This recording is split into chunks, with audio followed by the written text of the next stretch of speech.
Olá, boa tarde. Sejam todos e todas muito bem-vindos à sessão temática 5, onde nós teremos as apresentações dos trabalhos do curso da Agronomia na 21ª FETEC do campus Rio do Sul. Eu sou Ana Gabriela, psicóloga aqui do campus, e estarei responsável pelo processo de mediação entre as apresentações dos trabalhos. Gostaria, desde já, de convidar todos vocês para nos acompanharem, para interagirem conosco através dos canais oficiais da FETEC, no YouTube e no Facebook, mandando seus questionamentos, dúvidas, comentando as apresentações que aqui serão divulgadas.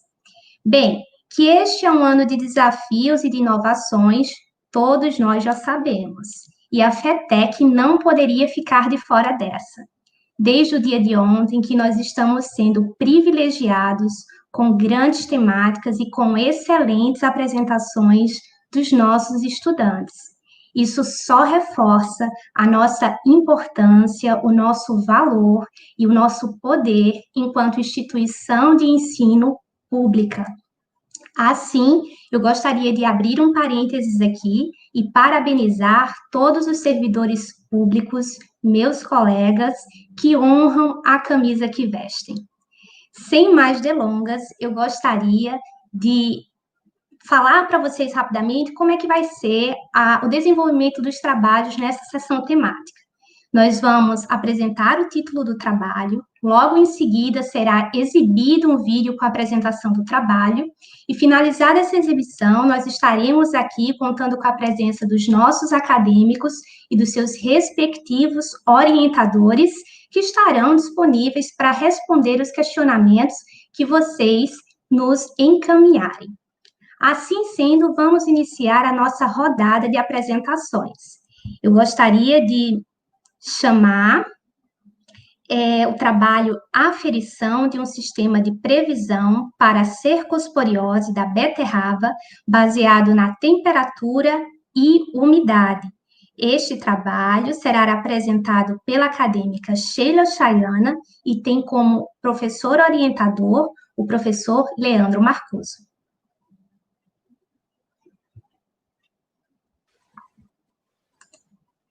Meu nome é Sheila Hartz, o meu trabalho é sobre a aferição de um sistema de previsão para a cercosporiose, cercóspora betícola da beterraba, baseado na temperatura e na umidade relativa do ar. Meu orientador foi o professor Leandro Luiz Marcuso. Então, a beterraba, de nome científico Beta vulgaris spp vulgaris, ela é uma cultura de maior expressão econômica no Brasil. A beterraba, então, ela é conhecida como a beterraba vermelha ou a beterraba de mesa. E no Alto Vale do Itajaí, então, ela constitui uma atividade econômica de grande relevância para os pequenos produtores daqui, já que ela é uma das mais cultivadas. Primeiro vem a cebola e em seguida vem a beterraba. Então, entre as principais doenças que acometem essa cultura, tem a cercosporiose, causada pelo patógeno Cercospora betícola.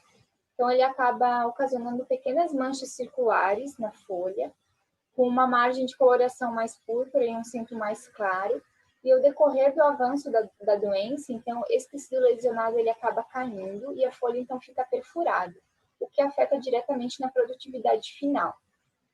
As condições ambientais favoráveis ao desenvolvimento desse patógeno são a alta umidade relativa do ar e a temperatura entre 22 e 26 graus Celsius, que a gente pode perceber que ocorre bastante aqui na nossa região.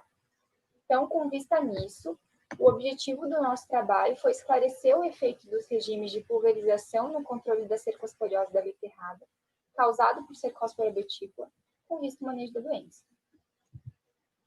Os procedimentos metodológicos, então, eles constituíram-se de 5 tratamentos com 4 repetições cada uma, onde 10 plantas eram avaliadas em cada repetição.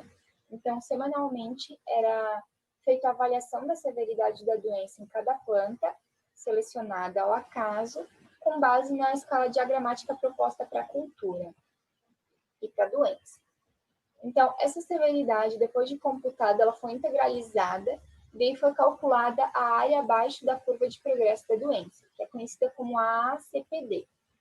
Então, Com isso, foi feito a severidade estimada, onde elas constituíram em 3 severidades estimadas. A severidade de 0,15, onde era o tratamento com mancozeb mais oxicloreto de cobre, 0,25 e 0,35. Então, ela foi feita através de uma fórmula que levava em consideração o molhamento foliar, através da umidade relativa acima de 90%, e a temperatura. Então, esses 3 tratamentos eles foram comparados com os tratamentos convencionais que são utilizados pelos produtores aqui na nossa região, que é com a pulverização a cada 5 dias e com a pulverização a cada 7 dias, sem estabelecer nenhum tipo de relação, apenas pulverizando a cada 5 dias e a cada 7 dias. Então, a gente pode perceber que no tratamento com a severidade estimada de 0,35, teve uma redução de 70% quando foi comparada ao tratamento convencional com aplicação a cada 5 dias em relação ao número de pulverização. E quando comparado ao tratamento de aplicação a cada 7 dias, então teve uma redução de 57% nesse número de pulverização. A gente pode perceber que em relação à CPD não houve uma diferença significativa, então, entre todos os tratamentos, incluindo da severidade estimada, com a aplicação a cada 5 dias ou a cada 7 dias, que é o convencional usado pelos produtores. E em relação à severidade final, então, também não houve uma diferença significativa entre todos os tratamentos. Porém, a gente percebe que a severidade final ela trabalhou entre 9,98%, chegando até 10,25%. Em relação ao número de pulverização, a diferença foi um pouco mais aparente. Então, o número menor de pulverizações foi com essa severidade estimada de 0,35, com 3 números de pulverização, e a cada 5 dias foi onde houve maior número de pulverização, que foram 10. Então, a gente pode perceber que o número de pulverização variou, mas a severidade final ela não teve uma diferença significativa.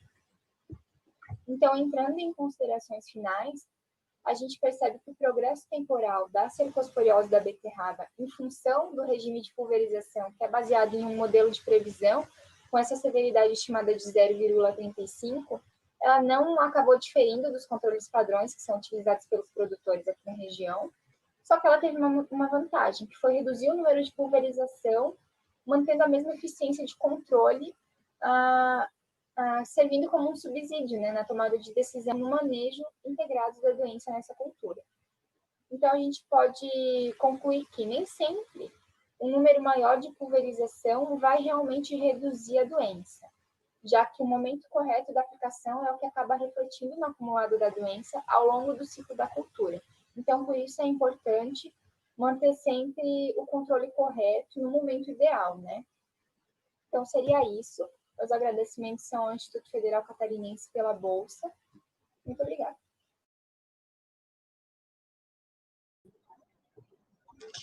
Voltamos, estamos aqui agora com a Sheila e o professor Marcuso, disponíveis para responder os questionamentos que vocês escreverem, compartilharem aí no chat do YouTube. Desde já, gostaria de agradecer por vocês compartilharem este saber conosco e também de parabenizá-los, né, pela execução deste trabalho. Enquanto aguardamos questionamentos, gostaria de saber se vocês teriam alguma consideração adicional sobre o trabalho.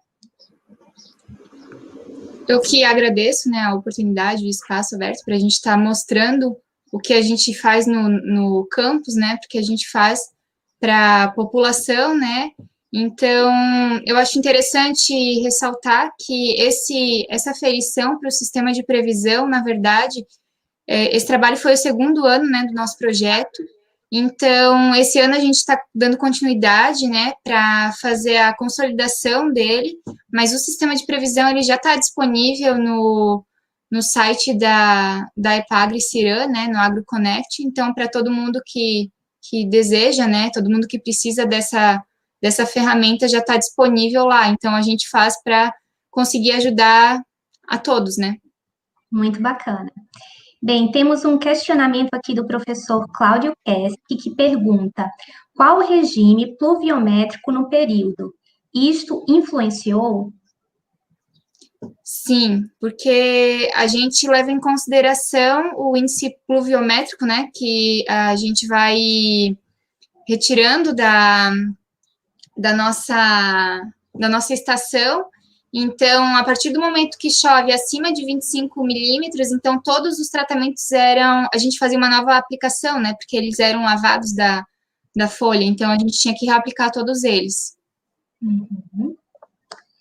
Mais alguma consideração, professor Marcoso, enquanto aguardamos outros questionamentos? Eu acho que o trabalho aqui, esse trabalho já faz alguns anos está sendo produzido, certo? Esse aqui é o segundo ano esse ano ele está sendo repetido já a campo esse trabalho. Então, assim, aqui na região tem 1.600 hectares de beterraba, segundo o último levantamento da EPAGRE. Só o município de Imbuia tem mais de 300 hectares. E assim, se nós considerarmos a economia aqui, normalmente se utiliza 8 pulverizações aqui anuais para controle dessa doença.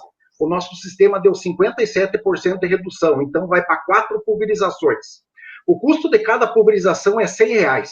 Então, se nós economizar, vai dar R$400 por hectare de economia. Vezes 1.600 vai dar em torno de R$5 milhões de economia aqui na região.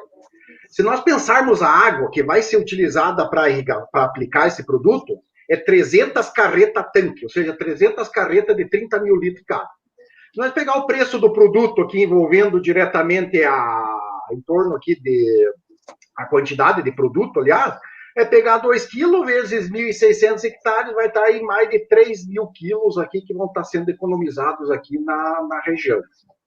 Então, uma economia tanto econômica, social e ambiental aqui envolvendo esse processo aqui. Então, isso aqui já está sendo instalado para o estado inteiro, então isso aqui é uma ferramenta online, gratuita, uma parceria que eu tenho junto com a EPAGRE e Ciranda, e fornecer essas ferramentas para o uso agrário. Uma tecnologia, então, aqui de ponta desenvolvida aqui no IFC Campo Rio do Sul. Excelente. Temos mais uma pergunta aqui do professor Bruno. Ele questiona: essas medidas podem ser inferidas para grandes produções? O período de aplicação pode variar de acordo com a região da plantação? Sim, com certeza. A gente faz para grandes produções, né? O nosso experimento ali, no caso, a gente faz numa quantidade reduzida, né? Mas, com certeza, a gente faz isso pensando nas produções maiores, né? Então, com certeza, sim. O nosso foco é esse, né? Uhum. Temos aqui algumas... Pois não, professor. O professor aí colocou a quantidade de aplicação varia em região, varia, porque assim como ele está relacionado às condições climáticas, então às vezes uma você pode aplicar menos, outra mais, tudo isso varia conforme o clima. Então aquele valor de percentual de 0,35, a hora que ele alcança, varia de região para região. Temos algumas considerações aqui. A Patrícia manda os parabéns pelo trabalho. A Aline Paulakoski também parabeniza a Sheila pelo ótimo trabalho, né? E nós também reforçamos, né? Parabenizamos vocês pela grandeza do trabalho e pelo retorno também que ele dá a toda a sociedade, tá? Com certeza. Muito obrigada. Obrigado. Nada. Podemos seguir, então, para uma próxima apresentação. O segundo trabalho dessa sessão temática tem como título Flutuação populacional e análise faunística de moscas das frutas em pomares instalados no campus do IFC Rio do Sul, Santa Catarina. O trabalho será apresentado pela Natane dos Santos, Thaís Rabelo e Leonardo Neves, e tem como orientadora a professora Flávia Queiroz.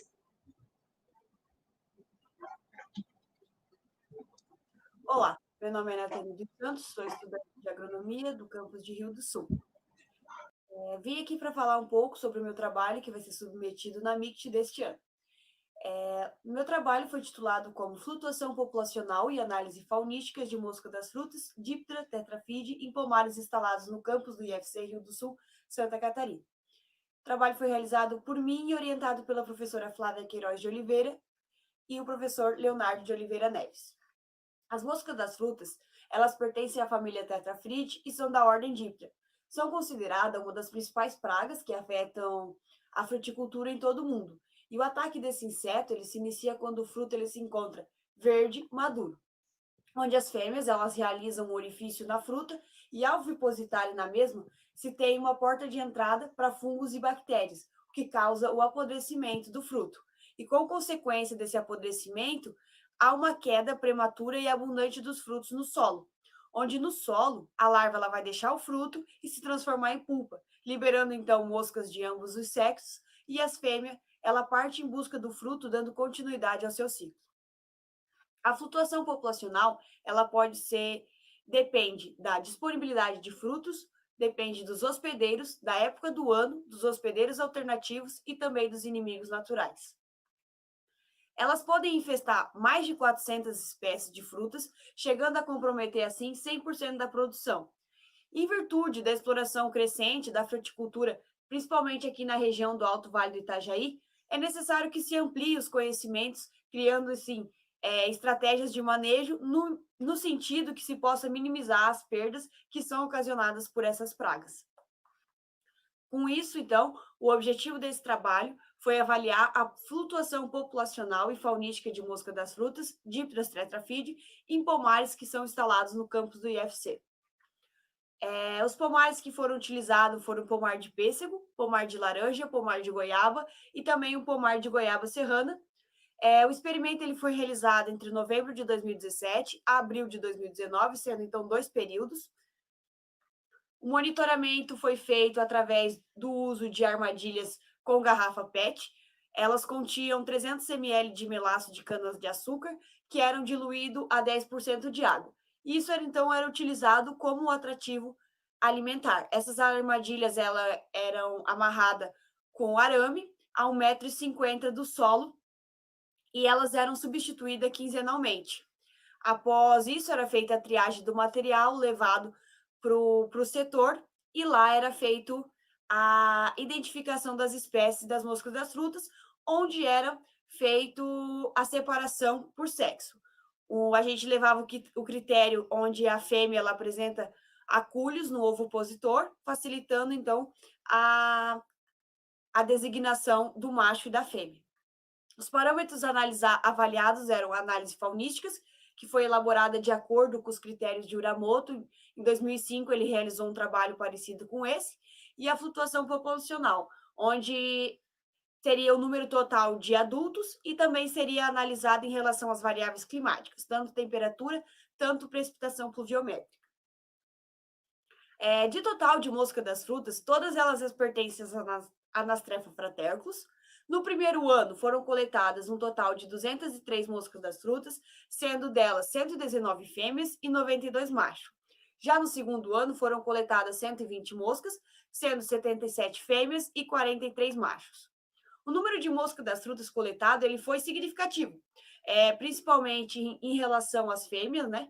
O que já se esperava, devido à mesma necessitar um alimento mais proteico para o desenvolvimento do ovário. No entanto, o macho ele também é atraído. A goiaba, ela se destacou por apresentar um maior número de moscas das frutas. Segundo a literatura, no Brasil, a goiaba ela é atacada principalmente por Anastrefa fraterculus, sendo um dos hospedeiros mais infestados por essa espécie. A disponibilidade dos frutos e hospedeiros ela é mais importante na determinação do tamanho da população das espécies mais abundantes das Anastrefa fraterculus do que as variáveis meteorológicas. E a flutuação populacional de adultos de mosca das frutas, ela não obedece a um padrão. E isso se deve às variações de toda a ordem, tanto épocas, né, os anos, meses, regiões ou locais. A gente também pode concluir com esse trabalho que a importância e a eficiência da utilização de armadilhas agroecológicas no monitoramento e controle dessas pragas, que elas auxiliam na tomada de decisão. Se você vai estar fazendo alguma aplicação, o que você vai estar realizando para frente. E meu trabalho seria isso. Muito obrigada.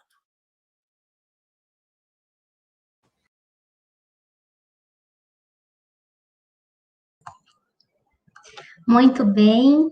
Parabéns pela exposição, Natane, pelo seu trabalho. Gostaríamos, então, de convidar, neste momento, a Natane e a professora Flávia, Enquanto aguardamos aqui comentários, questionamentos acerca do trabalho desenvolvido, eu deixo o espaço aberto para que vocês possam fazer alguma consideração adicional acerca da temática desenvolvida.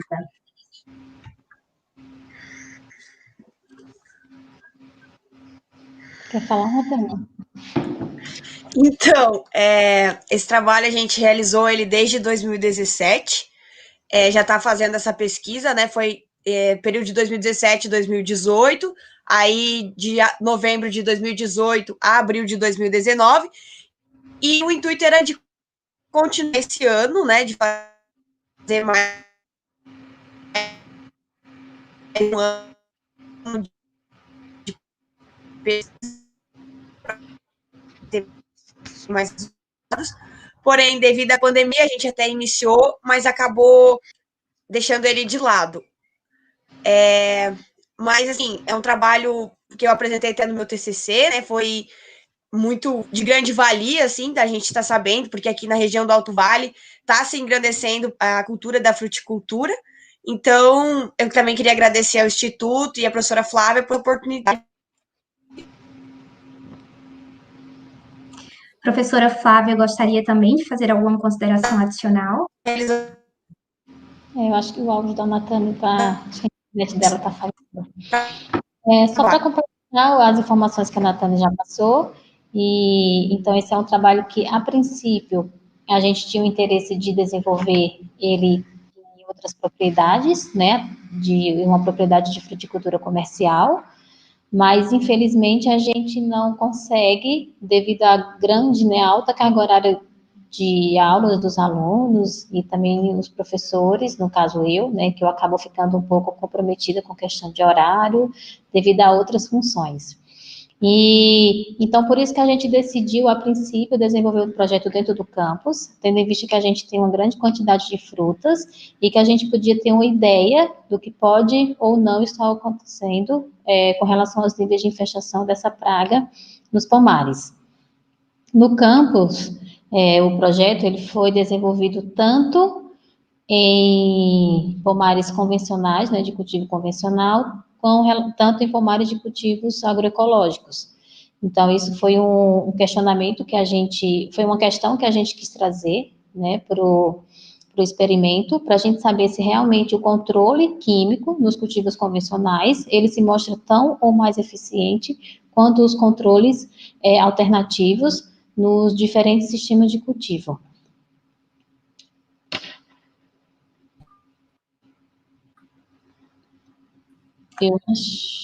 A Natane, estamos tentando, a Natane está enfrentando alguns probleminhas de acesso, né?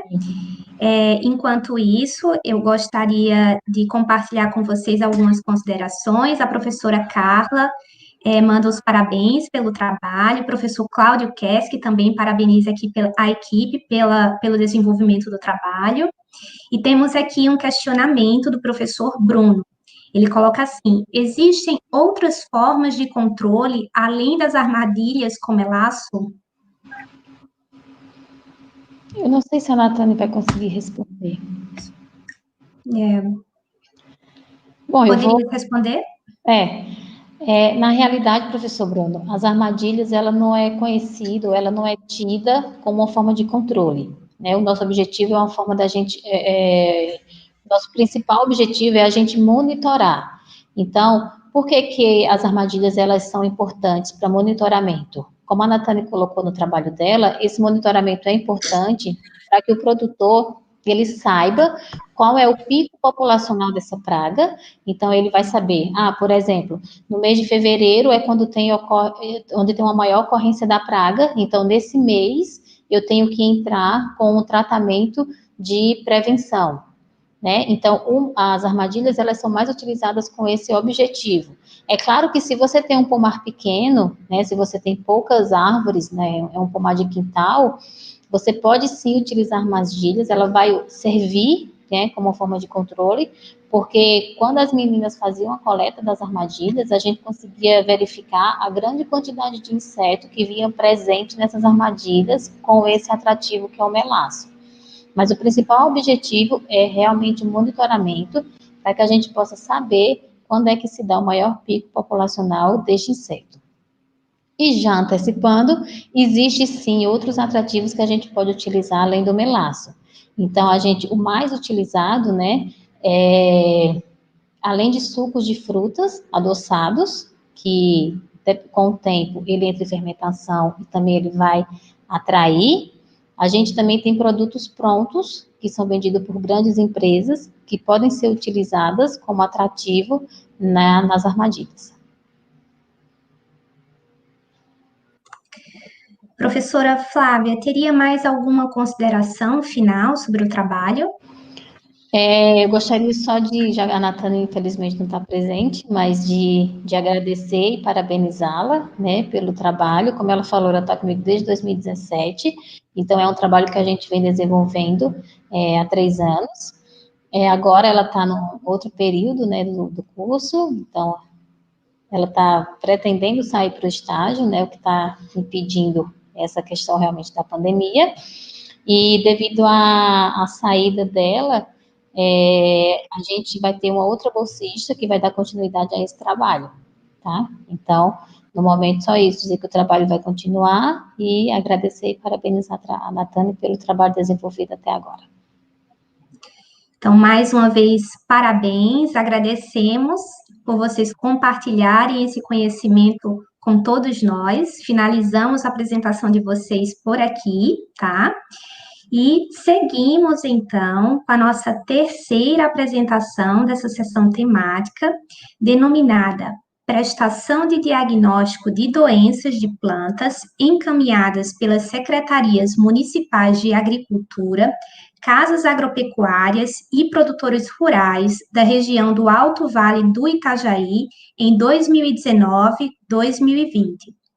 Este trabalho, desenvolvido sob a orientação do professor Leandro Marcuso, será apresentado pela acadêmica Aline Cristina Paulakoski.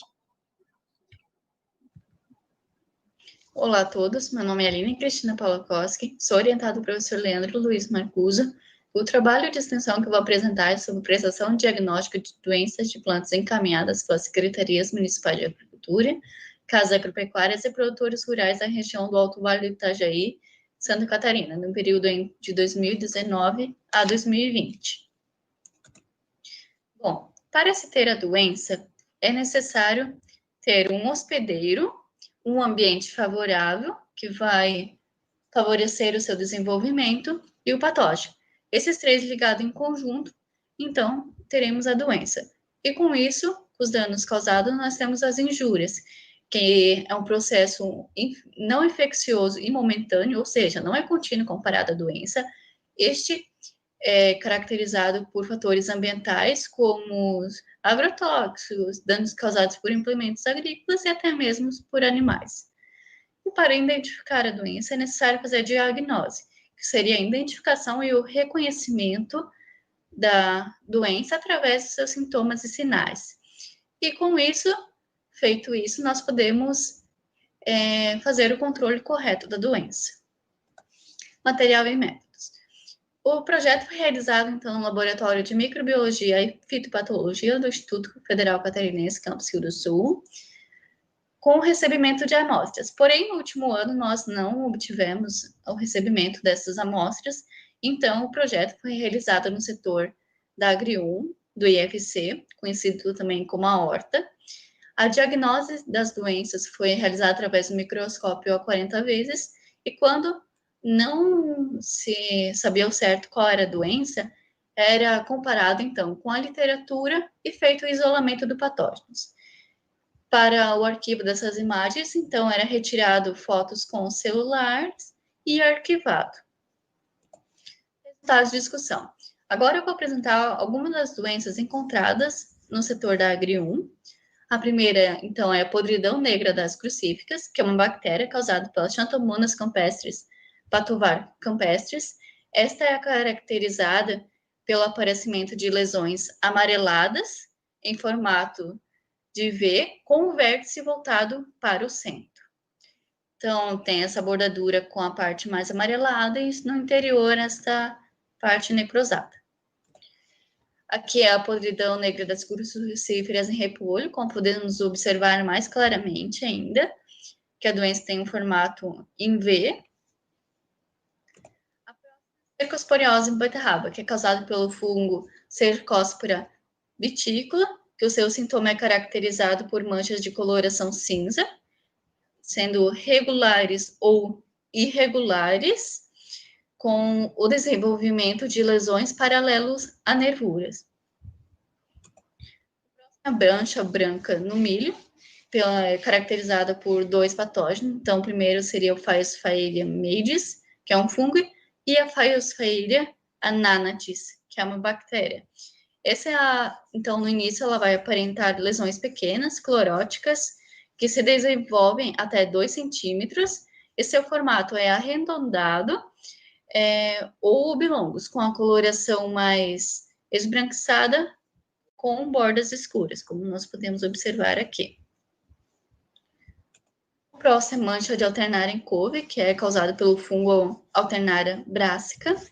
Essa é caracterizada, são sintomas pequenas manchas circulares, de coloração marrom claras, rodeadas por um halo marrom escuro.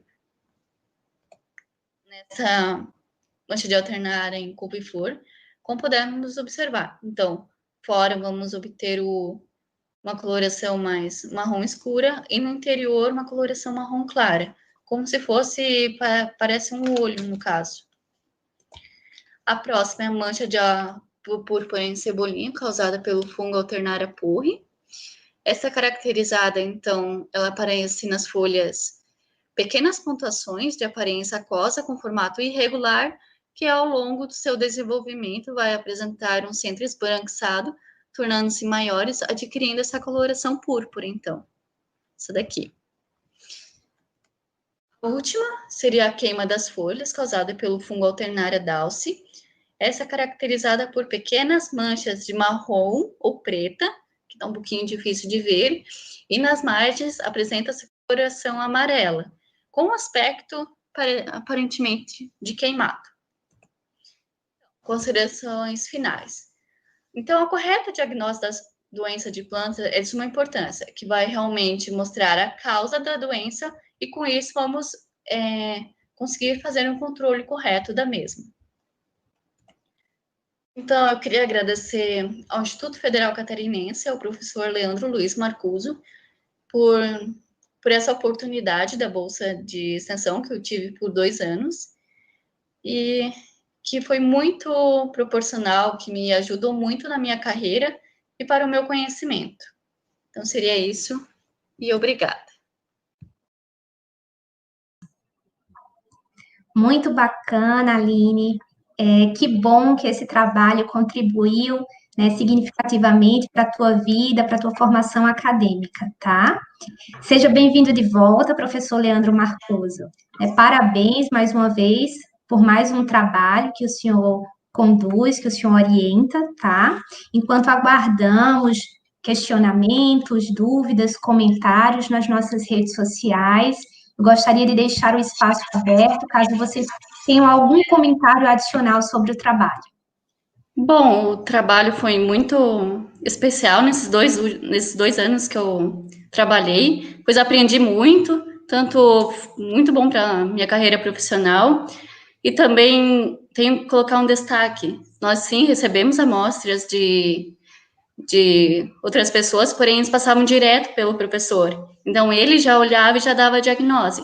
Então, ao todo, mais ou menos 30 pessoas envolvidas no trabalho, podemos auxiliar e também identificar as doenças do Instituto, mostra quais são as doenças que predominam lá e qual que seria a correta diagnose a se colocar. Muito bacana. Professor... Só queria fazer... Tá, obrigado. Esse projeto, ele existe desde 2010, certo? Então, já está aí completando 10 anos aí. Então, assim, a Aline faz 2 anos, tá? Já passou vários orientados aí, algumas amostras de produtor, de casa agropecuária aí. Um exemplo, na pandemia, agora, acabei subindo lá na sede, atendendo aí produtores rurais. Semana retrasada, eu tive lá em Ituporanga, visitando uma lavoura, prestando essa parte assistencial também, envolvendo reconhecimento de doença. Então, é algo aí, uma ferramenta que você tem para que o Instituto oferece de forma gratuita para que o produtor consiga aqui ter uma diagnose correta, para que ele consiga fazer um controle mais adequado aqui, envolvendo aqui a enfermidade que está ocorrendo na sua lavoura. Então, só para ter uma ideia, nesses 10 anos já foram mais de 110 análises aí feitas, fora as que os bolsistas fizeram, certo? Então, eu acabo nem contando a do bolsista, certo? Eu acabo contando só o que passou diretamente do laboratório. Então, acredito que passa de 200 análises aí já feitas nesses 10 anos. Então, claro, o começo lá foi bem menos, mas os últimos tempos aqui sido bastante grande. E principalmente alunos e ex-alunos, sabe? Então tem vários alunos e ex-alunos que acabam trazendo, acabam mandando o zap, acabam mandando no e-mail, então é uma integração total que envolve o projeto. Muito bacana, temos aqui manifestações, né? A página da FETEC dando os parabéns aí pela apresentação do trabalho, colocam prestação de serviço de ponta, e de fato vocês têm feito isso de uma forma muito bem feita, né, com muita qualidade. A professora Carla coloca que o trabalho é super interessante, né, que é super interessante esse serviço executado por esse projeto de extensão. A Júlia também parabeniza vocês pelo trabalho. Então, temos aqui várias considerações positivas, né, mais uma vez também eu parabenizo. Vamos aguardar só mais um pouquinho para ver se alguém tem algum questionamento, né? E também deixo a palavra para vocês, caso vocês queiram fazer alguma consideração final. Bom, eu só tenho mesmo a agradecer ao professor Marcuso e pelo IFC, pela oportunidade mesmo que me trouxe. Seria isso. Temos um questionamento aqui da professora Carla, ela pergunta assim: após a identificação do problema, também é sugerido o tratamento? Sim, tanto que a gente visa ao produtor, né, o melhor atendimento, pois muitos às vezes usa fungicidas, que às vezes não é recomendado para aquela doença, e a gente tenta prever o melhor tratamento para ele. Uhum. Aqui tem vindo muito técnicos de casas agropecuárias aqui, sabe, tirar, opa, eu uso ou não uso, faço ou não faço, então para ter realmente aquela dúvida. Eu já tive em várias propriedades rurais que estavam lá aplicando fungicida, mas o problema era adubo, certo? Então aqui vários problemas diagnósticos, e isso acaba sendo identificado também aqui dentro desse projeto aqui também. E o projeto continua, espero por mais uma década. Precisamos continuar mesmo. Temos mais algumas considerações, tá? A professora Patrícia está mandando os parabéns também pelo trabalho. A Vitória, eu acredito que era a Vitória também, né? Parabenizando pelo trabalho. É isso, agradeço demais, tá? Pela exposição, pela coragem, tá, Aline? Eu sei que estar aqui muitas vezes não é fácil, né? Que é um desafio, mas que faz parte da formação acadêmica, né? Então, parabenizo você pela coragem, pelo trabalho, mais uma vez, assim como também o professor Leandro Marcuso. Tá? Obrigada. Até a próxima. Até. Bem, pessoal, dando seguimento, vamos agora para a nossa quarta apresentação dessa sessão temática, onde iremos tratar sobre quebra de dormência de gemas em macieira com produtos alternativos na Serra Catarinense. O trabalho será apresentado pela acadêmica Bruna Eduarda e tem como orientador o professor Cláudio Keski.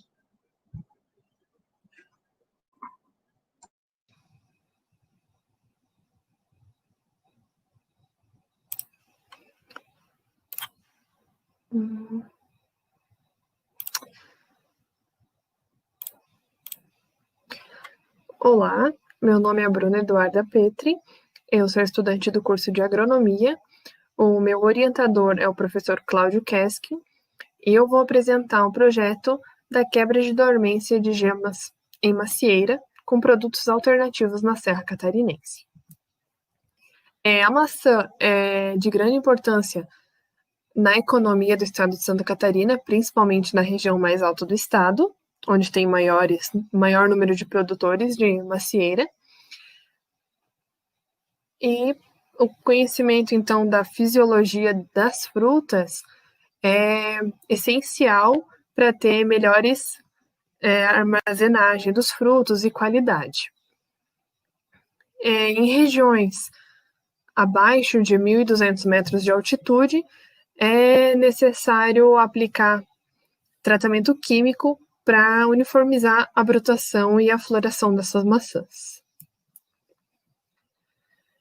Para o nosso experimento, foram realizados tratamentos, então, com Dormex e extrato de alho. Segundo Nava, os tratamentos com Dormex afetam a qualidade dos frutos. Então, o objetivo desse trabalho foi avaliar o tratamento mais eficaz para quebra de dormência na maçã, analisando depois a quantidade e a qualidade dos frutos. Para a gente realizar esse projeto, a gente utilizou um pomar, né, comercial, com 4,63 hectares, em São Joaquim, na localidade de Chapada Bonita. Lá a altitude é em torno de 1.200 metros, passa, né, de 1.200 metros. A variedade da maçã que a gente analisou foi a Fuji, e foi realizado, então, 7 tratamentos, com 3 repetições cada, totalizando 21 plantas. Aqui estão os 7 tratamentos, incluindo a testemunha, onde não é aplicado nem o Dormex, nem extrato de alho, né? E daí que o tratamento 2 com Dormex, em determinada concentração, e o restante dos tratamentos também com óleo mineral, extrato de alho em diversas concentrações. Foi utilizado, então, 2,5 litros de calda por planta, e foi pulverizado isto no dia 8 de setembro de 2019.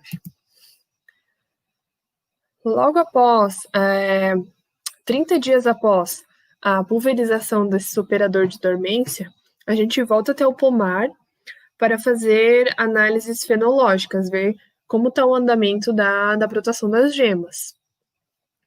A gente volta em 30 dias, depois 45 e 60 dias. Aqui tem umas fotos, aqui com botão, flor aberta. Aqui já está iniciando a formação de alguns frutos. E aqui tem um gráfico, que depois da gente finalizar as análises fenológicas, a gente monta esse gráfico para visualizar melhor, por exemplo, qual o tratamento que ponta verde, por exemplo, que demorou mais na brotação, foi o tratamento 1 e o tratamento 2. E assim, posteriormente, a gente consegue ver todos os tratamentos em cada fase, quanto tempo permaneceu nessa fase. Aqui a porcentagem de gemas brotadas. Aqui se destacando esses tratamentos 5, 4, 3, em diferença com o tratamento 1 e o 2. E aqui a porcentagem de gemas que ainda permaneceram dormentes depois da gente finalizar todas as análises fenológicas. Então, tratamento 2 foi o que apresentou mais gemas ainda dormentes. Colheita e pós-colheita. A colheita da maçã foi realizada no dia 6 de abril de 2020 e a análise foi feita no Laboratório de Fisiologia Vegetal no Instituto Federal Catarinense, no campus Rio do Sul, já no dia 16 do 4. Cada tratamento e suas repetições foram avaliados peso de fruto, diâmetro de fruto, firmeza de polpa, o iodoamido, pH, sólidos solúveis totais e acidez titulável. Aqui tem umas fotos do dia da colheita. Dá de ver bastante uniformidade nos frutos. Aqui das análises, né? No laboratório. E aqui alguns gráficos. Esses gráficos, eles apresentam visualmente assim, tem bastante diferença. Porém, se olhar aqui nos números, não tem muita diferença significativa entre os tratamentos. Aqui é do grau de maturação de frutos, do iodoamido, em cada tratamento. O peso dos frutos, média, né? Média do diâmetro, em milímetros. Tratamento 6 aqui, se destacando. A firmeza de polpa, tratamento 2, se destacando.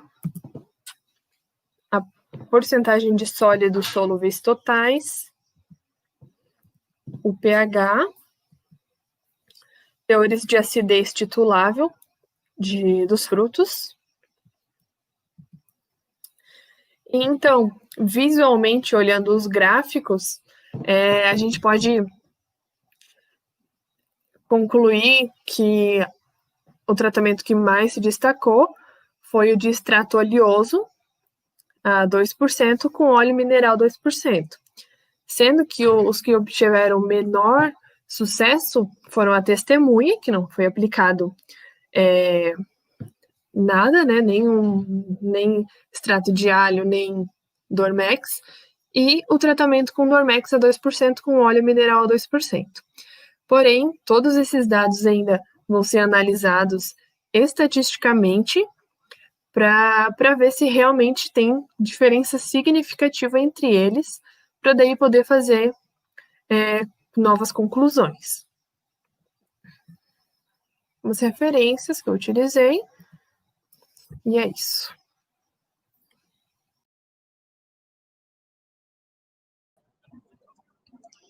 É isso, mais um excelente trabalho. Voltamos agora com a presença do professor Kesk, da acadêmica Bruna. Agradecemos desde já o compartilhamento deste trabalho conosco, parabenizamos também pela apresentação do mesmo, tá? Estamos abertos aqui para a rodada de questionamentos, dúvidas, comentários. Já temos, inclusive, aqui um questionamento, tá? Da professora Isabel. Ela coloca assim: qual seria o mecanismo de quebra de dormência do óleo mineral? Sejam bem-vindos.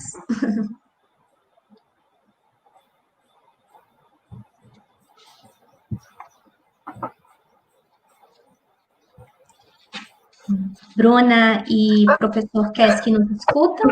Pode começar, Bruna. Acho que essa parte do óleo mineral tu consegue explicar melhor que eu. É um questionamento, realmente. O óleo mineral ele vai sempre auxiliar o processo de quebra de dormência, pelo fato de ele dar essa proteção na gema. Ele tem um efeito fisiológico. Eu não posso assim dar todas as informações do que realmente ocorre com o óleo mineral. Ele, quando eu uso um outro produto junto com ele, pelo fato de ele segurar o produto, por exemplo, Dormex, o próprio extrato oleoso, ele faz com que o produto ele não se perca quando ocorre uma chuva logo após o tratamento, ou a própria degradação do produto a partir do vento, a partir da insolação. Então, na verdade, ele vai ser um produto que vai potencializar essa ação desses produtos. O óleo mineral em si, ele tem uma certa ação protegendo essa gema. Então, todo o processo fisiológico que ocorre dentro da gema, porque a quebra de dormência não é da árvore, mas ela é da gema em si. Então, essa proteção em si, ela faz com a própria gema, ela também vai estimular ela brotar. Mas, quando eu uso um produto junto com o óleo mineral, ele vai proteger contra esses agentes externos para que essa gema venha a brotar, possibilitando com que haja uma potencialização da ação desses produtos na gema. Ok. Temos mais um questionamento aqui da página oficial da FETEC. Eles perguntam o seguinte: por que vocês acham que o Dormex não foi efetivo? Então, desde o início que a gente vinha acompanhando a brotação das gemas, sempre as plantas com Dormex elas estavam mais lentas, enquanto que as outras com alho já estavam bem adiantadas. Explicar certinho por que não funcionou o Dormex, eu não saberia dizer exatamente, porque a maioria dos pomares, hoje, de diversas frutas, a maçã, o pêssego, todo mundo usa o Dormex. Mas nesse caso, o Dormex ele ficou quase igual a testemunha ali, né? Olhando pelos gráficos, não dá tanta diferença se olhar exatamente pelos números, né? Mas o Dormex ele ficou bem atrasado na brotação, enquanto que os outros ele já induziu antes da brotação e ficou bem padronizado a brotação das gemas, enquanto que o Dormex ele não ficou um padrão legal assim da brotação das gemas. Entendi. Professor, gostaria de complementar? Sim. O que a gente tem acompanhado nos diferentes anos, são trabalhos já de 3 anos nesse pomar, em anos que tem suficiente quantidade de horas frio, geralmente o Dormex ele trabalha melhor. Então, o Dormex ele é um produto que ele vai atuar de maneira muito rápida. Essa dosagem que nós colocamos, alguns anos ela funciona, é uma dosagem um pouco elevada, e outros anos ela pode chegar até a prejudicar. Então, o Dormex, nesse ano específico, talvez tenha sido a condição de tempo, foi sempre um Dormex, digamos, do ano. Nesse ano específico, é a tal da coisa, né? Um produto, esse é o tipo de produto que se tu põe uma dosagem a menos, não funciona se tu põe uma dosagem a mais e deu uma condição fisiológica desfavorável para ele, se torna um veneno. Então, esse foi o caso que ocorreu, provavelmente, esse ano. Então, é um produto que ele funciona muito bem, mas tem que se acertar muito bem a questão época de aplicação. Talvez a gente tenha aplicado um pouco tarde, né? O Dormex. Nesse caso, seria a vantagem do próprio alho, extrato de alho oleoso, havendo uma variação pequena na temperatura e nas condições de tratamento, ele funciona igual. Já o Dormex, ele tem que ter uma condição muito mais específica para a atuação dele. A página oficial da FETEC coloca aqui que conseguiu entender a explicação e diz que é interessante repetir nos próximos anos. Temos mais um questionamento agora do professor Bruno Henrique. Ele coloca assim: os gráficos 2 e 3 foram mostrados muito rapidamente. Gostaria de perguntar se todos os tratamentos foram aplicados na mesma quantidade de gemas. Ele complementa: a análise estatística deve ser fundamental para a conclusão, mas pelo que entendi, há tratamentos que foram mais eficazes para a quebra de dormência, mas acarretam mudanças em outros aspectos da fruta. Sim, foi aplicado tudo igualmente, foi distribuído no pomar, foi escolhido aleatoriamente as plantas e foi aplicado o mesmo em todas as gemas, no caso, na planta inteira, né? E daí ele tinha feito mais alguma pergunta ali Ele complementa, né? Ele faz um comentário. A análise estatística deve ser fundamental para a conclusão, mas pelo que eu entendi há tratamentos que foram mais eficazes para a quebra de dormência, mas acarretam mudanças em outros aspectos da fruta.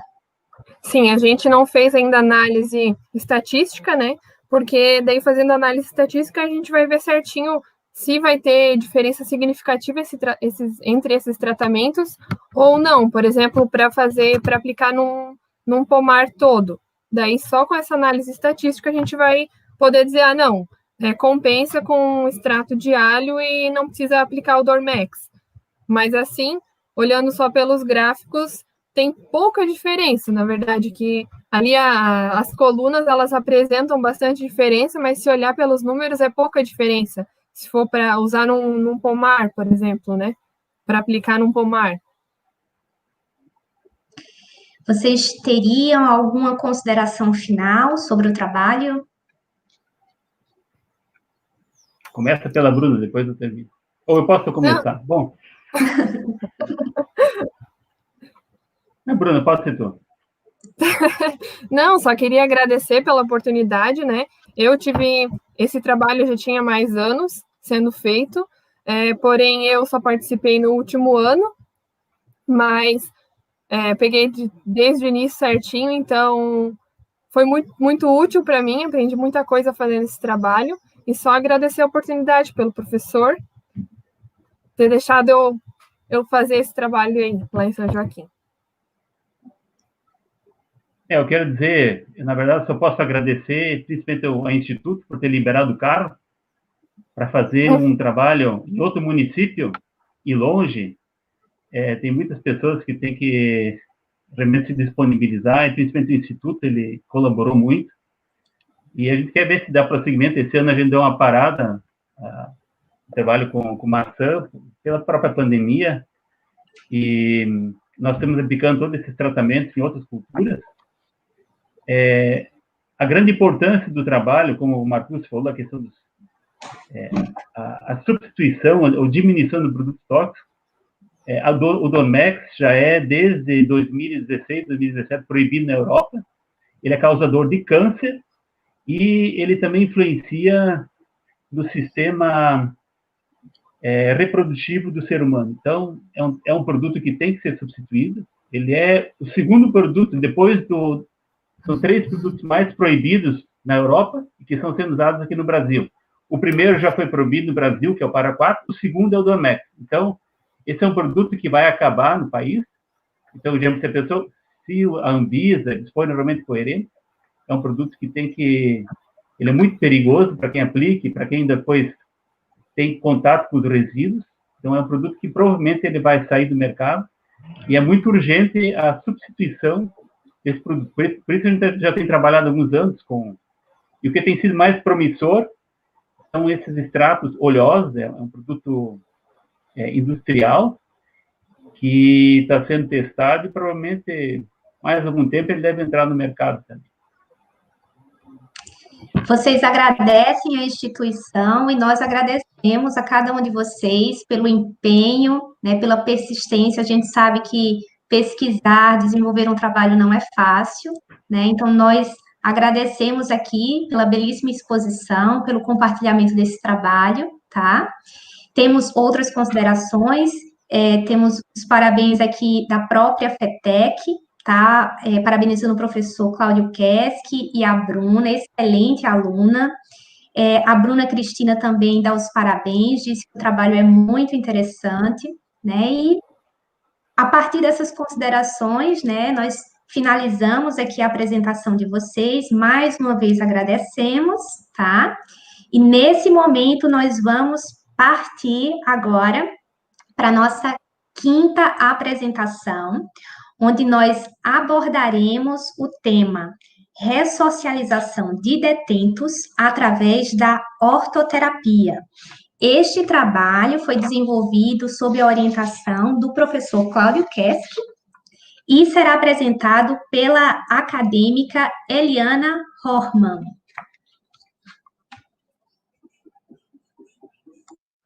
Eu sou Eliane Herman, acadêmica da 9ª fase do curso de Agronomia do Instituto Federal Catarinense Campus Rio do Sul. Sou orientada do professor Keski e vou lhes apresentar o meu projeto de extensão sobre ressocialização de detentos através da ortoterapia.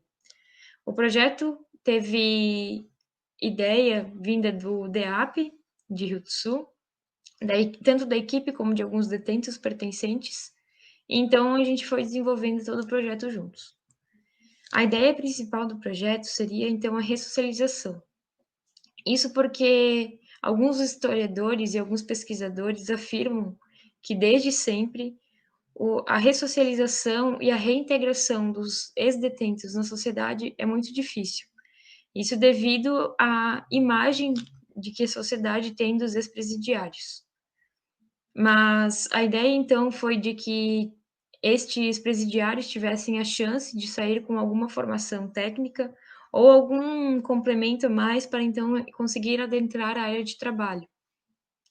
Como então a DEAP já tinha então uma horta instalada numa área ligada ao DEAP, e com algumas plantas de laranjeiras, de citros no geral, e eles nos procuraram para então aumentar, a princípio, essa área de citros. Mas então, ao decorrer do projeto, a gente teve algumas mudanças da ideia. Então, no início, essa era a área que encontrávamos na área do projeto. Aqui, à direita da foto, podemos perceber, era então localizada o presídio, e aqui ao lado esquerdo, então, do presídio, tem essa área que foi doada ao DEAP, e que inicialmente tinha algumas plantas de citros que foram doadas por vários colaboradores externos. Quando chegamos, as plantas tinham cerca de meio ano a um ano, dependendo da planta ali localizada, e no geral estavam dessa forma.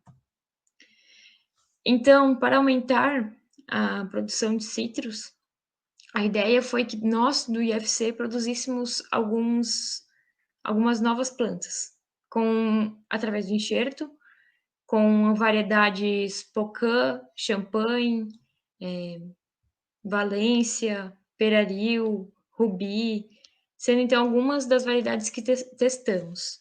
Aqui é o momento em que estávamos realizando então a enxertia, que são plantas após a enxertia, em que então era realizada esta dobra para que tivesse a quebra da dominância apical e pudesse desenvolver a brotação. Aqui a gente, então, alocou elas nas estufas, devido à temperatura e umidade controlada. E esta é uma brotação após a cicatrização, em que nesta imagem, então, podemos perceber a cicatrização errônea, em que não haveria posterior desenvolvimento da brotação. Aqui é uma brotação que teve, uma gema que teve um bom ligamento, então ele se desenvolveria posteriormente, e quando teve então a cicatrização, realizávamos o corte do ápice para que a energia da planta fosse direcionada à gema. Aqui, então, temos a gema de antes desenvolvida, com a brotação bem forte, e que agora levaríamos, então, essa planta a campo. Apesar de termos realizado mais de 300 enxertos, poucos deles foram realmente efetivos e se desenvolveram. Por não ter desenvolvido, então, que a nossa ideia principal era ter feito o aumento da horta com citros, a gente, então, além dos citros, resolveu adicionar outras plantas frutíferas, além de olerícolas. Então, ao longo do projeto, teve essa mudança, e no início desse ano, na metade desse ano, levamos as plantas desenvolvidas, onde tínhamos plantas de kiwi, plantas de uva, plantas de citros no geral, tanto tangerinas como laranjas, e levamos também algumas olerícolas. Aqui um dos detentos, então, nos auxiliou a fazer o descarregamento da doação. Aqui algumas olerícolas advindas do setor da Agri 1, do IFC Rio do Sul. E o resultado, então, foi esse desenvolver com várias espécies, com olerícolas, com aipim aqui do lado esquerdo e lá no fundo. Ao fundo desse aipim ali, tinha também os citros, os que já estavam instalados e os que posteriormente levamos. Então, a imagem que eu mostrei lá no início é a mesma posição a foto, talvez um pouquinho mais abaixo apenas, mas teve essa total mudança, em que agora tem plantas de feijão e feijão de vargem, plantas de couve, abaixo podemos observar plantas de maracujá, aqui plantas de citros, que quando chegamos estavam bem pequenas, ali já estavam um pouco mais desenvolvidas. E essa aqui foi a primeira colheita deles, já com plantas advindas já no início do projeto, não exatamente as que nós levamos, mas outras que haveriam sido entregues por outros doadores. Então, a ideia também foi não só disponibilizar as plantas, mas prestar assistência técnica ensinar aos detentos como cultivar todas elas, não para apenas o detento ser como uma mão de obra, mas sim para ele, assim que sair da sua detenção, então entrar no mercado de trabalho com um certo diferencial, com uma técnica desenvolvida ao longo. A ideia era que tivéssemos aulas teóricas para apresentar as técnicas de manejo, apresentar para eles como realizar as enxertias, as plantações, mas devido à pandemia isso não foi possível, porque já era dificultado o acesso anteriormente devido às legislações deles, as normas, e agora com a questão da pandemia e o corte das visitas ficou um pouco complicado. Mas então foi disponibilizado material impresso, que foi enviado por e-mail ou por WhatsApp à nutricionista, a quem estávamos juntos no projeto, ou então via papel impresso mesmo, levávamos o material, entregávamos e eles utilizavam. Foi não um aprendizado somente para eles, mas muito para também para mim e para o professor Keski, que estávamos participando, porque algumas espécies, algumas variedades que eles tinham lá, a gente não tinha contato ainda. Então, conhecemos como eles tinham uma batata doce que era branca e roxa dentro, que era diferenciada, e a própria nutricionista, então, passou algumas informações para a gente sobre essa batata, que ela teria alguns diferenciais da batata doce normal. Percebemos, então, também o desenvolvimento da integração dos detentos com a parte técnica olerícola da produção de frutos e alimentos, que era também utilizado dentro do refeitório da instituição.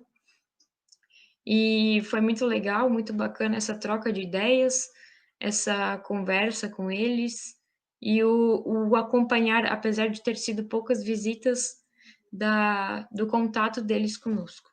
Seria essa a minha apresentação, então. Estou disponível para questionamentos através do meu e-mail aqui no slide. E deixo a colocação de que a ressocialização já estava ocorrendo dentro do complexo penitenciário e acredito que fora também ocorrerá. Obrigada.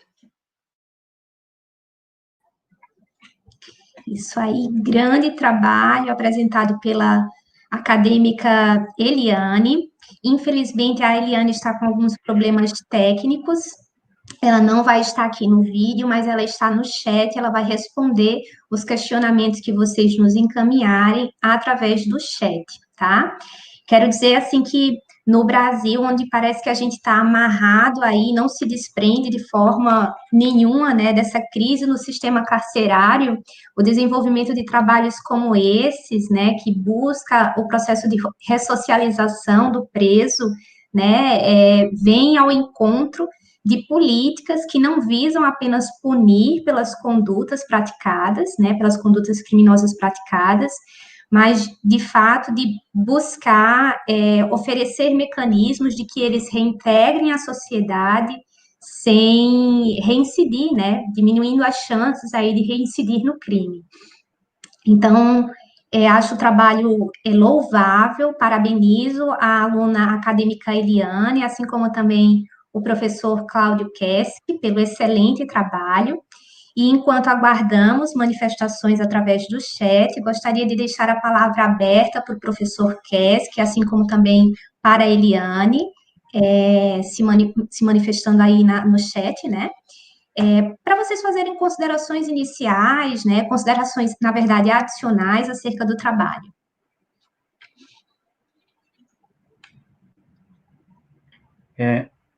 Não sei se ela está escrevendo alguma coisa, que eu não estou com o YouTube ligado. Eu digo que isso aqui foi na verdade, uma reivindicação do próprio pessoal do presídio. Então, nós nem tínhamos assim, muita ideia em fazer um trabalho lá, mas, digamos, a nutricionista veio nos procurar, que é até irmã de um dos nossos funcionários, e a partir de conversas a gente pensou em fazer um trabalho conjunto, né? A gente queria ter feito até com o CASEP esse trabalho, mas devido a uma série de situações, e a gente não conseguiu entrar em contato até entramos em contato com eles, mas não prosseguiu o trabalho. Daí a gente pensou, não, vamos tentar só com o presídio mesmo. é muito, assim, impactante quando a gente chega, a gente conheceu, digamos, alguma parte das instalações, a gente não teve contato com muitos detentos, porque só alguns deles têm a possibilidade de estar em regime semiaberto, e então mas para esses, sim, eu digo que foi algo assim, bem significativo. Eu não posso, digamos, dar muitos detalhes, mas alguns eu conhecia, né? Até pessoas que a gente, digamos, tinha situações bem extremas, e tinha aqueles que estavam no presídio por situações administrativas, mas todas as vezes estavam participando, eu não posso dar muitos detalhes, mas foi algo, assim, muito inovador, muito importante. Não sei se a Eliane quer falar mais alguma coisa. Muito bacana. A professora Neiva coloca qual foi o resultado social desse projeto para os detentos. A Eliane já respondeu. Isso. Qual foi o resultado social desse projeto para os detentos? A Eliane já respondeu. Ela colocou assim: não foi realizada nenhuma pesquisa com testes ou questionários, mas pelas visitas percebemos a interação dos mesmos com a equipe, né, com vocês, e com o trabalho em si. A Eliane também complementa que teve um único detento que permaneceu lá em todos os momentos que vocês foram, mas percebemos o aumento do interesse dele com a questão técnica. Professor Cláudio, gostaria de complementar a resposta da Eliane para esse questionamento da Neiva? Qual o resultado social desse projeto para detentos? Foi pouco prejudicado pela questão da pandemia, mas a gente vê que os detentos que passaram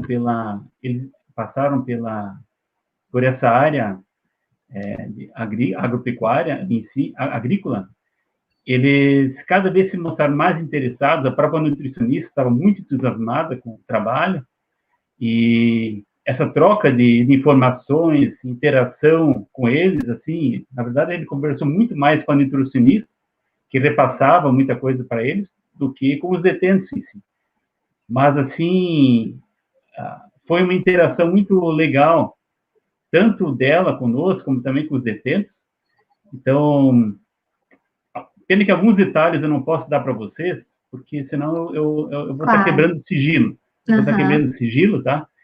E questionários, por exemplo, daí, aí tem que passar para o comitê de ética disso, daquilo, comitê interno. Então, a gente procurou ver o resultado a partir do que foi feito.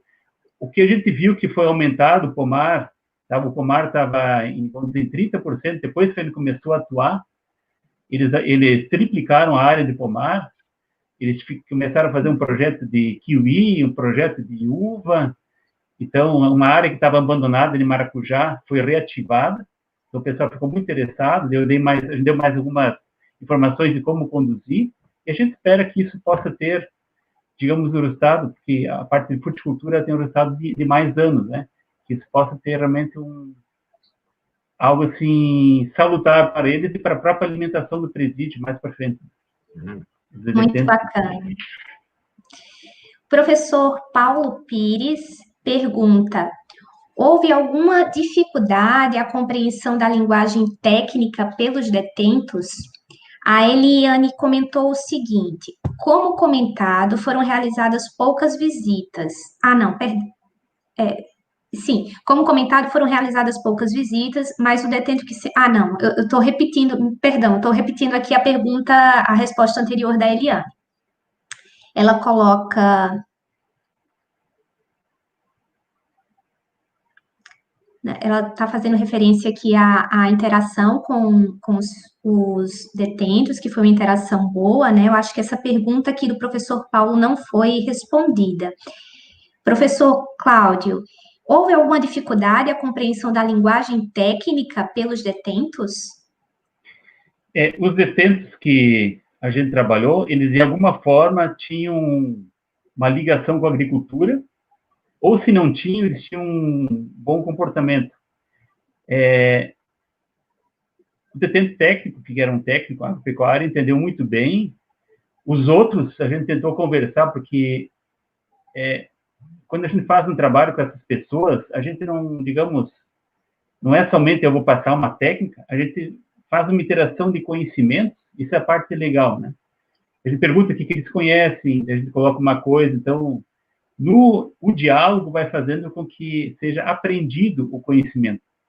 Então, eu acredito que eles conseguiram entender, né? Então, o modo como a gente procurou falar, a gente tentou ser mais compreensível possível, dando os exemplos, mostrando o que podia ser feito, se tinha uma doença, se tinha um inseto, o que podia ser feito, eles davam uma sugestão, a gente colocava também uma sugestão em cima, então essa parte dialogada foi muito rico. Eu cometi um equívoco aqui, eu vou corrigir, tá? A resposta que eu estava lendo da Eliane era de fato referente a essa pergunta do professor Paulo.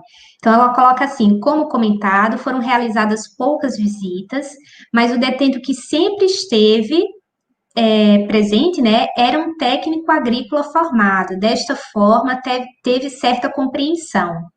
Os demais, este auxiliou quando eu não conseguia me encaixar na fala apropriada. O próprio detento auxiliou a Eliane, né, usando termos técnicos, mas sempre interagimos bem quando nos encontrávamos.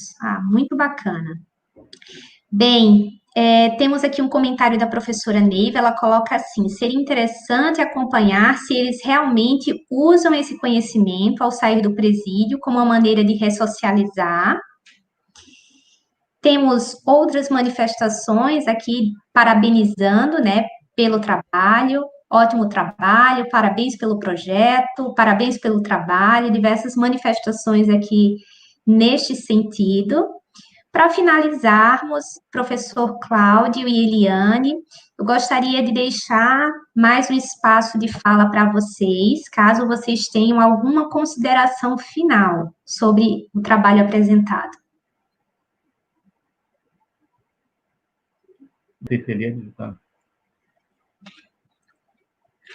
Bom, eu queria assim dizer que sempre quando a gente vai trabalhar com pessoas que estão nessa situação, não é somente nós que, digamos, enriquecemos elas, mas elas também nos enriquecem. Então, sempre é algo assim que faz uma diferença até para a nossa vida, né? Então, cada um teve suas razões, motivos ou falhas no fazer seus erros, né? Mas sempre todos têm uma possibilidade de recomeçar. Então, essa possibilidade de recomeçar, porque o que acontece? Os presos que trabalham fora, que tinham bom comportamento, que queriam desenvolver algo, eles aos poucos tinham uma redução de pena. Então, esse trabalho deles, na verdade, tinha também seu objetivo pessoal, mas mesmo assim, valia esse esforço, também essa possibilidade do diretor do presídio, da equipe deles ali, de permitir esse trabalho que eu creio que ele pode progredir muito, né? Poderia, acho, tranquilamente, pela área que tem lá, ser um presídio agrícola, agropecuário, poderia ser tranquilamente.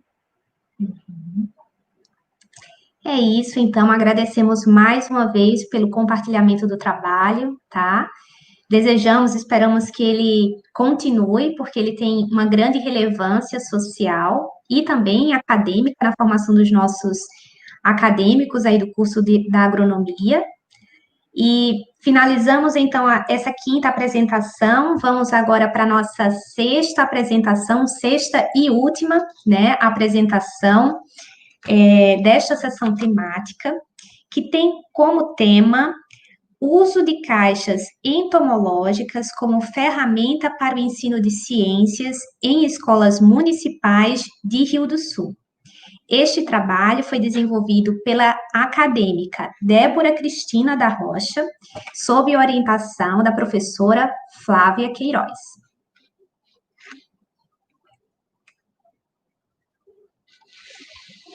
Boa tarde, meu nome é Débora e eu vim apresentar um trabalho de extensão realizado no ano 2020 sobre o uso de caixas entomológicas como ferramenta para o ensino de ciências em escolas municipais de Rio do Sul. A coordenadora do projeto é a Flávia Queiroz de Oliveira e a bolsista é a Débora. Então, Informações relativas ao projeto de extensão. A cidade em que o projeto foi desenvolvido foi em Rio do Sul. A escola escolhida foi Francisco Altamir Wagner. A turma foi do 7º ano. E as pessoas atingidas foram 28. Os docentes envolvidos foram 3. E os discentes envolvidos foi uma pessoa só. As metas do projeto. Então, a seleção da escola participante do projeto foi uma meta concluída. A elaboração do questionário para aplicação dos alunos também foi concluída, foi elaborado. A aplicação do questionário também foi concluída por completo, do primeiro questionário, né? Porém, a abordagem teórica com os alunos sobre a importância dos insetos, ela foi concluída parcialmente. Teve, sim, a abordagem teórica, porém, ela ela foi concluída parcialmente, não foi encerrada. A instrução sobre a elaboração de armadilhas para a captura dos insetos também foi concluída parcialmente, pois teve a introdução sobre a elaboração, porém não teve a parte prática de como realmente fazer essas armadilhas. As instruções sobre o armazenamento dos insetos também foi falado algo mais superficial, não foi visto realmente na prática como armazenar esses insetos. Então, a importância das atividades práticas. As atividades práticas, elas são um recurso muito importante para ensinar qualquer coisa, principalmente para aula e aula de ciências. Ela proporciona um maior aprendizado dos alunos e, consequentemente, uma maior interação entre o aluno e o professor. Então, o aluno ele vai absorver mais o conteúdo, ele vai se sentir mais à vontade, ele vai poder ir lá, olhar, tocar nas coisas, enquanto na teoria, assim, na sala de aula, só na teoria ele não vai ter. Então, qualquer motivo é motivo de distração e ele não acaba tendo um foco e não acaba aprendendo tanto quanto na prática. Fatores limitantes. Hoje em dia, a falta de instalações é um dos principais fatores limitantes para a realização de aula prática. A falta de materiais. As escolas muitas vezes não têm verbas para comprar materiais adequados para fazer a prática e por isso acaba não fazendo. A falta de avaliação das aulas práticas, porque muitas vezes é aplicada a aula prática, porém não é avaliado o desempenho da aula prática. O quanto aquilo agregou aos alunos, o quanto eles aprenderam a mais sobre aquilo. O que no nosso projeto já é feita uma avaliação por meio de 2 questionários, um antes do projeto e um após o projeto, para saber se realmente valeu a pena, se realmente os alunos aprenderam com aquela atividade prática. E a falta de capacitação dos professores. Muitas vezes tem as instalações, tem os materiais, mas o professor ele não se sente capacitado a dar uma aula prática. O projeto. Então, o objetivo principal do projeto é a construção das caixas entomológicas, as avaliações de aprendizagem, como eu já disse antes, 2 questionários, um aplicado antes do projeto, o outro aplicado depois.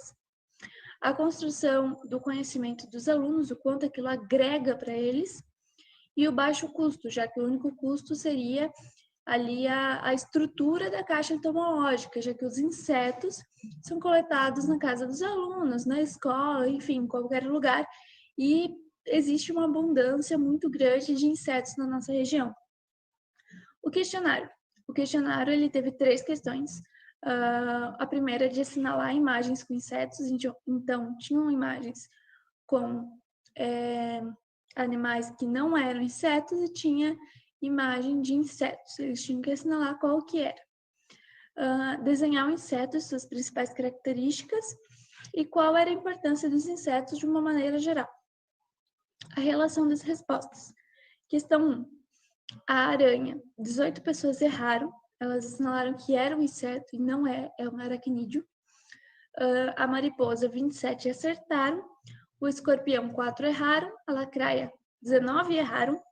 A abelha, 28 acertaram. A cobra, ninguém errou. O caranguejo também ninguém errou. A barata, 28 acertaram. O caramujo, 4 erraram. A formiga, 25 acertaram. O camarão, 1 errou. O louva-a-Deus, 28 acertaram. A minhoca, 6 erraram. A mosca, 28 acertaram. E a sanguessuga, 7 erraram. Questão 2. Então, na questão 2, para desenhar um inseto das características, as respostas elas foram bem simples, o que já era de se esperar, né? Porque não é algo tão aprofundado para alunos de 7º ano. Porém, os exemplos eles foram errados na sua maioria, pois se a gente voltar ali, muita gente assinalou a aranha sendo um inseto e ela não é. Aí o que acontece? Quando eles foram dar o exemplo, eles colocaram a aranha como exemplo. Estava errado. Porém, as características que eles colocaram, na sua grande maioria, estavam certas. Então, essa questão ficou nesse meio termo. E a questão 3, eles ficaram meio perdidos, tipo, não souberam se expressar. Os resultados obtidos. A escola, ela tem abordagem sobre inseto, o que facilitou o projeto. Alguns alunos levaram o aprendizado para suas casas e, devido à pandemia, o projeto teve que parar, sendo assim, não foi possível concluir. Então é isso, obrigada pela atenção e qualquer dúvida, estamos à disposição. Mais um trabalho fantástico, né, produzido pelos nossos acadêmicos, a Débora, que foi nossa aluna do técnico, né, agora no superior, dando continuidade aos estudos. Prazer recebê-la aqui, tá, Débora? Seja bem-vinda de volta. É um prazer estar aqui. Seja bem-vinda de volta, professora Flávia. Obrigada. Gostaria, enquanto aguardamos aqui manifestações, comentários, questionamentos sobre o trabalho apresentado, gostaria de deixar a palavra com vocês, caso queiram fazer algum comentário adicional sobre a apresentação. Bom, o comentário que eu tenho a fazer é que foi uma pena a gente não ter conseguido concluir o projeto por conta do fechamento das escolas, até pela gente, os acadêmicos, não ter aula, né? Então, a gente não conseguiu concluir, a gente só deu início e ficou muito vago os nossos resultados. Porém, a experiência que eu tive foi muito boa e eu queria agradecer a Flávia pela oportunidade da bolsa e ao Instituto também. Professora Flávia, teria alguma consideração a fazer? Primeiramente, parabenizar a Débora, né, pelo trabalho e principalmente por aceitar apesar da gente saber da importância da extensão, mas não são todos os alunos que têm essa disponibilidade, né, porque não é fácil, quem faz extensão no campus sabe que não é fácil sair da instituição, né, ir para escolas, a gente teve alguns contratempos, né, Débora, mas que faz parte do processo. Esse projeto, ele realmente, o principal objetivo dele era tentar levar aulas mais dinâmicas para as aulas de ciências dentro das escolas, e uma forma que eu pensei é com relação a esse tema, né, de insetos, porque é um tema que é pouco discutido nas escolas, e que muitas pessoas, a população de forma geral, não conhece, não tem conhecimento de como é importante a gente ter uma necessidade do meio ambiente. Então, como a Débora comentou, é uma pena que realmente a gente não pôde concluir, porque a ideia é que a gente monte uma caixa com vários espécimes, vários tipos de insetos para deixar nas escolas, para que as professoras possam utilizar isso de uma forma mais didática no ensino com os alunos. Esse ano eu até submeti o projeto, mas infelizmente eu errei no momento lá de assinalar a submissão e o projeto acabou não passando por uma falha minha, mas eu pretendo, quem sabe, em um outro momento, submeter o projeto novamente e dar continuidade ao trabalho. A gente lamenta, né, não ter executado, pelo fato de vocês não terem conseguido executar conforme planejado, mas isso não nos impede, né, de dar continuidade, como a professora Flávia comentou há pouco. A professora Neiva questiona, ela pergunta o seguinte: os estudantes mostraram interesse pelo assunto?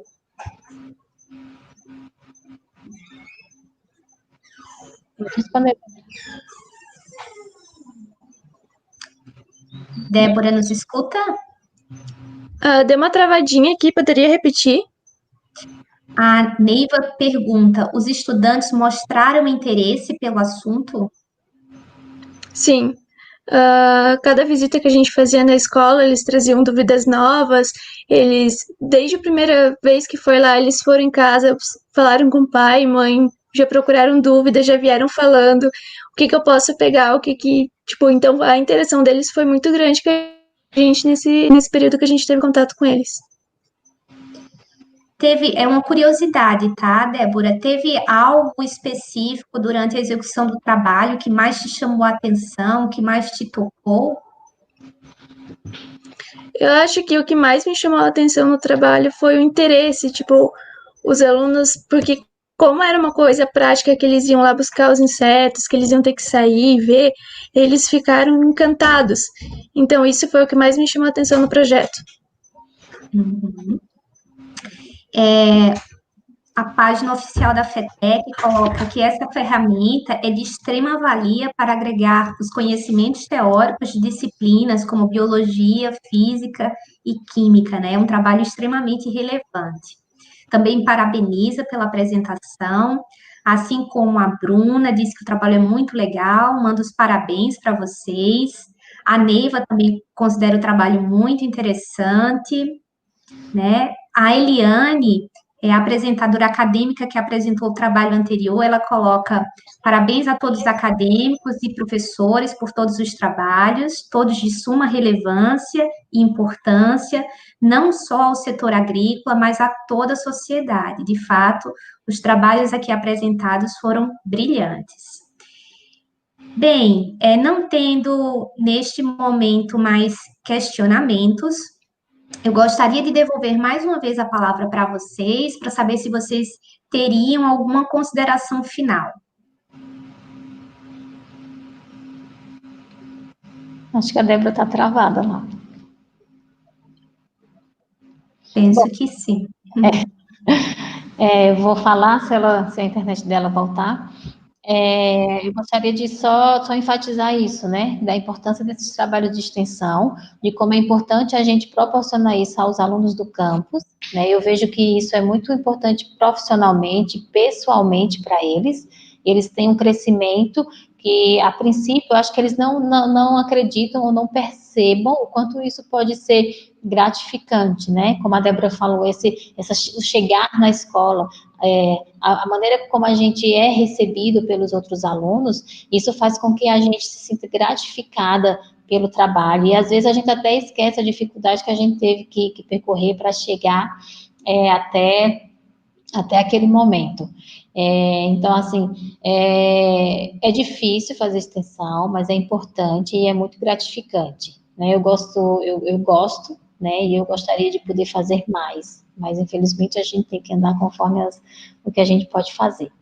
E gostaria de parabenizar a Débora, né, pelo desempenho dela, pela disponibilidade, pela forma com que ela se dedicou à execução das atividades do projeto.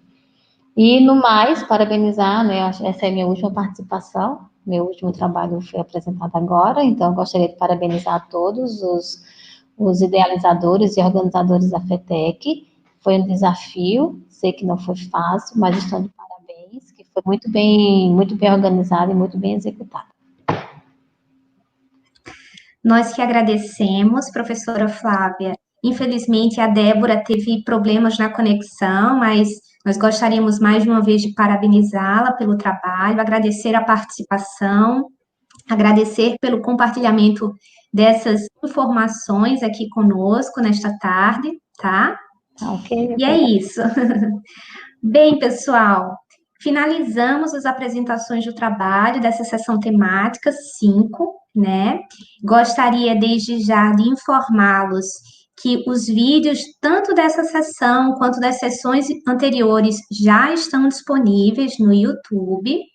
Gostaria também de aproveitar para convidá-los a permanecer conosco a partir das 19 horas. Nós teremos a sala temática 6, com as apresentações dos trabalhos das licenciaturas, a partir das 19 horas, tá? E agora, né, eu vou deixar vocês na companhia do Rogério, ele vai estar transmitindo algumas apresentações artísticas para fecharmos essa sala com chave de ouro.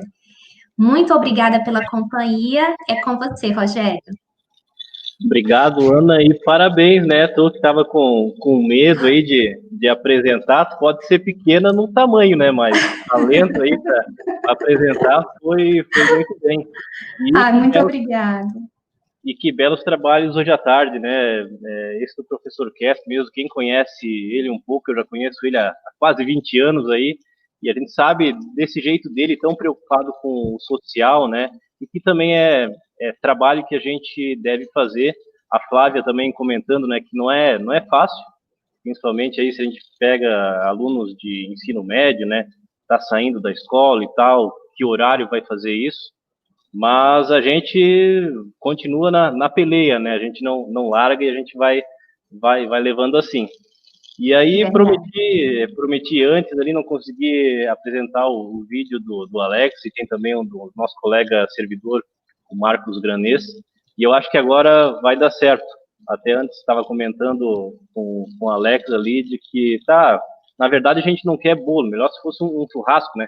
Aí ele tirou, me mandou uma foto, pedi uma costela para ele, e aí ele mandou uma foto de uma galinha, aí, pô, costela de galinha não, né? Então... Mas fica de novo o abraço aí, os parabéns pro nosso aluno Alex. E vamos ver o vídeo dele, que é rapidinho, mas que ele mandou, gravou lá com tanto carinho. Vamos compartilhar aí com vocês.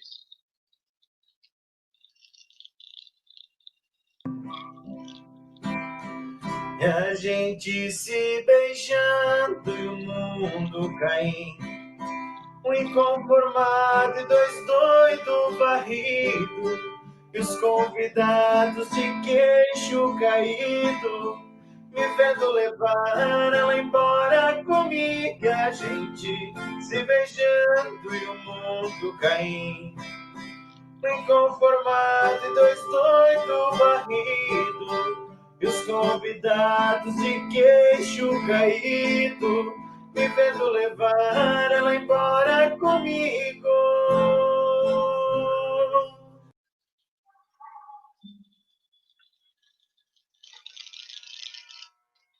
Bom, Alex está prometendo aí, ó, que vai sair o churrasco. Ele também estava comentando antes comigo aqui de que todos aqueles que derem o like ali no vídeo, ele vai estar convidando para o churrasco. Então, vamos aproveitar o momento, né? E o outro vídeo é do nosso colega, então, servidor, o Marcos Granês. Ele também gravou aí uma música muito bonita. Ele também que tem muito talento, além do serviço, né, do trabalho que ele executa no IFC. E vamos acompanhar também esse outro trabalho agora da tarde.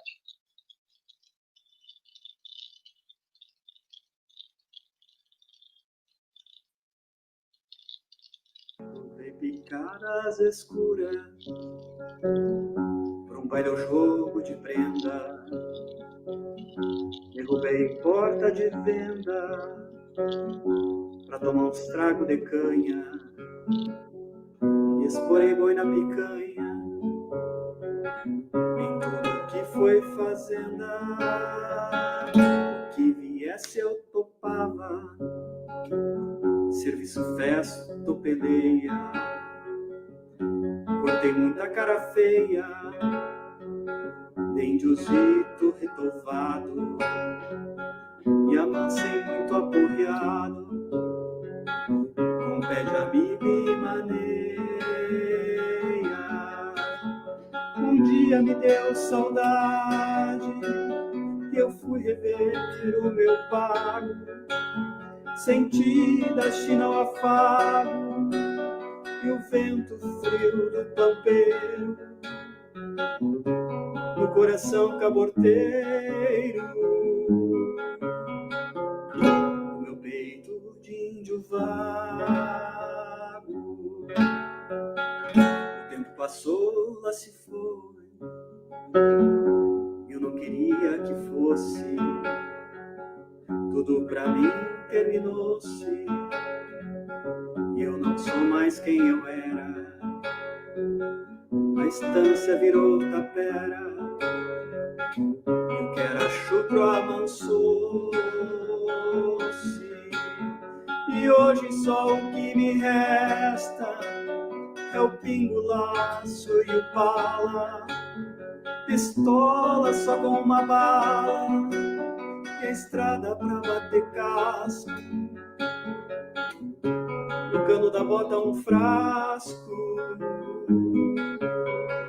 um fiambrezito na mala.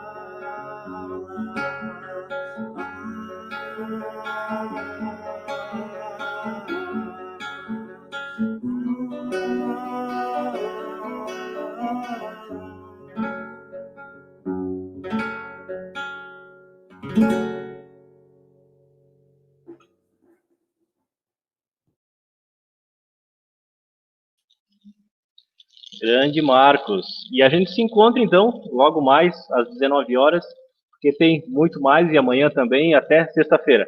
Abraço, até mais.